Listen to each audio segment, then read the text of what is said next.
Our top focus at this hour, Russian Foreign Minister Sergey Lavrov has kick-started his two-day visit to Beijing at the invitation of his Chinese counterpart Wang Yi. And according to the latest news coming in, both the nations have expressed support for a summit of permanent members of UN Security Council. The visit has been aimed at discussing what both parties call dominance of Western ideological agenda. The discussions mainly centered around United States and its latest actions concerning Russia as well as China. As the meet comes immediately after the conclusion of talks between Foreign Minister Wang Yi and the U.S. Secretary of State Antony Blinken in Alaska. Both the leaders issued a press release at the end of the meeting. The two foreign ministers have addressed the issue of global peace and how the international community believes that the United States should reflect on the damage that it has caused to it. They have called on the U.S. to halt unilateral bullying, as they termed it, and have warned against meddling in other countries' domestic affairs. Both the nations have urged the U.S. to stop forming small circles to seek bloc confrontation and stop unilateral sanctions. The more unstable the world is, it is more necessary for China and Russia to work together. For a long period of time, the West, including the US, using democracy and human rights as a cover, wantonly interfered in other countries' affairs and caused a lot of trouble over the world, even seeding conflict and turmoil. China and Russia has always stood together in close cooperation and against hegemony and bullying in the world.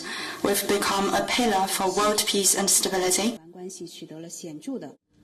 Bolstering Chinese-Russian bilateral ties and addressing international and regional issues of common concerns are the top agendas on the table. It is expected that today's meetings might conclude with an agreement that signals Moscow's and Beijing's interest in furthering cooperation and strengthening coordination on security affairs. They might discuss reinforcing common positions on matters concerning human rights in both Iran and Myanmar. Now remember, the meeting comes at a crucial time, especially after the Biden administration's Asian debut. Beijing is interested in ensuring that President Biden's attempt to strengthen ties with the Quad and shift NATO priorities are met with a stronger Sino-Russian relationship.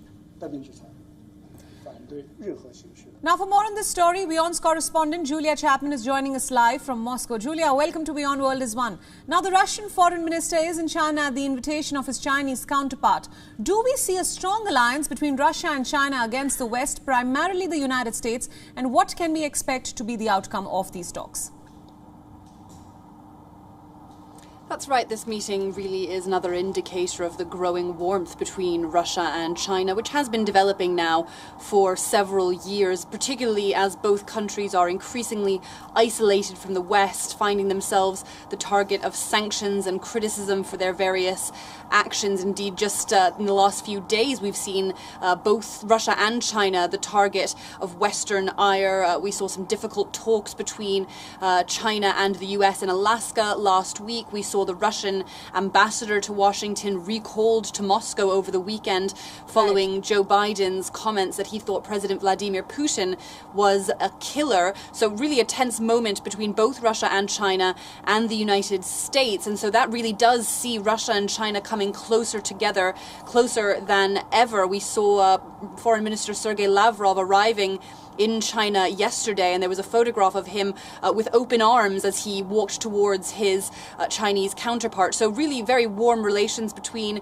the two foreign ministers, between the two countries, and they've been discussing issues including cooperation in the UN, their relationships with the United States, and also moving away from reliance on the US dollar and Western payment systems, ways that they can make their own countries more independent and less vulnerable to Western sanctions.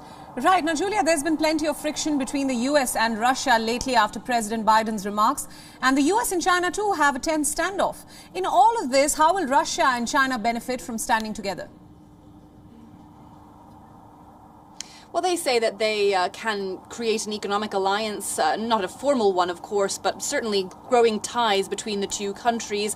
They're trying to really boost economic cooperation, boost trade between Russia and China, and they say that they both stand to benefit from this growing relationship in many different spheres. And of course, this also comes as Russia and China are a target of the EU as well. We heard Foreign Minister Sergey Lavrov criticizing the EU, saying that Russia has no relationship with the EU as a organization anymore. That comes after just yesterday when Lavrov arrived in China. The EU announced fresh sanctions for human rights abuses against 2 Russian citizens and 4 Chinese officials, as well as 1 Chinese organization. So really the West kind of pushing China and Russia into each other's arms in many ways, and Russia and China simply saying, we don't need the West anymore, we're going to become more dependent on each other rather than with Western partners.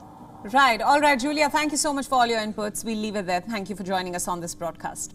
WION World is now available in your country. Download the app now and get all the news updates on the move.